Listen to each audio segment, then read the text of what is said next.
Үйіңізде береке болсын десеңіз, өміріңізге береке болсын десеңіз, аламға рахмат үшін жөнөтілген пайғамбарға салават айтуды үйренгіле. Аллахумма салли аля Мухаммад ва аля али Мухаммад. Мен Египетте оқыдым. Египет қалып өте жөнөкөй. 70-60% кембағал, фақир болып жашаған, мұқтаж болып жашаған. Бирок келіп тұрып, таксиске тоқтатасында сұрайсыз да. Ал-Азар университетке қайдан барады десеңіз, салли аля наби, пайғамбарға бір салават айт дейді. Аллахумма салли аля Мухаммад десең, Мойытта азыр 34-ші маршрутқа отырсаң туз алып барады дейді.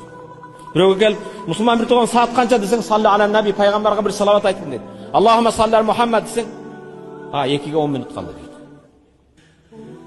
Әрбір емеді. Бұл пайғамбар саллаллаху алейхи вассаламға болған сүйүүбүз.